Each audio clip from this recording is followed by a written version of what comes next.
आपल्याला बऱ्याच वेळा सर्दी झाल्यावर नाक पूर्णपणे बंद होतं. आपली सर्दी बाहेरही पडत नाही आणि आतही खेचता येत नाही. अशा स्थितीमध्ये आपल्याला श्वास घ्यायला खूप त्रास होतो, बेचैनी होते, झोप लागत नाही. अशा वेळी आपण तोंडावाटे श्वास घ्यायचा प्रयत्न करतो. तर याच्यावरती आपल्याला पेरू हे फळ खूपच फायदेशीर ठरतं. अशा वेळी पेरू या फळाचा आयुर्वेदामध्ये खूप चांगला उपयोग सांगितलेला आहे.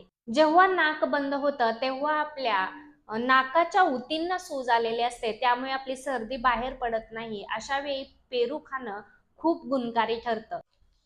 आता याचं सेवन कसं करायचं, तर पेरू हा मध्यम पिकलेला असावा, जास्त कच्चाही नको आणि जास्त पिकलेलाही नको. अशा प्रकारे पेरू घ्यायचा आहे. याला कापून याच्या बिया काढून घ्यायच्या आहेत व याचं सेवन करायचं आहे. त्यानंतर लगेच कोमट पाणी 1 ग्लास प्यायचा आहे. हा प्रयोग तुम्हाला लगातार 3 दिवस करायचा आहे. याने तुमची सर्दी लगेच बाहेर पडून नाकातून पाणी व्हायला लागतं. जी पण आपली सर्दी आहे ती बाहेर पडायला लागते. पण नाकातून जास्त प्रमाणात सर्दी बाहेर पडत असेल तर त्यावर आपण काळा गूळ 50 ग्रॅम खावा. पेरू खाल्ल्यानंतर आपल्याला जर नाकातून जास्त प्रमाणात जर पाणी व्हायला लागलं तर त्याच्यावरती औषध म्हणून आपण 50 ग्राम काळा गूळ खायचा आहे व त्याच्यावरती पाणी अजिबात प्यायचं नाही.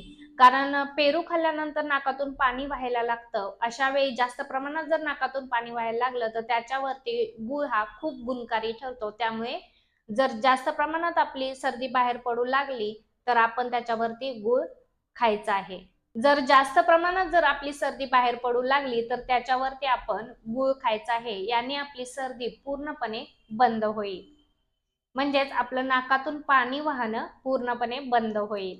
पेरूमध्ये इतर फळांच्या तुलनेत व्हिटॅमिन सी जास्त प्रमाणात असते, त्यामुळे तुमची रोगप्रतिकारक शक्ती वाढते. तसेच नाकाच्या उतींना आलेली सूज आहे ती कमी होते. त्यामुळे सर्दीमुळे जर नाक बंद झालं असेल तर त्यावर पेरूचं सेवन खूपच गुणकारी ठरतं. पण एक गोष्ट लक्षात ठेवायची आहे, जर सर्दी झाल्यावर आपलं नाक बंद झालं असेल आणि नाकातून सर्दी जर बाहेर पडत नसेल तरच आपण हे पेरूचं सेवन करायचं आहे.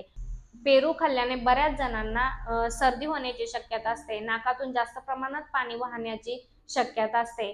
त्यामुळे ही गोष्ट अवश्य लक्षात ठेवायची आहे.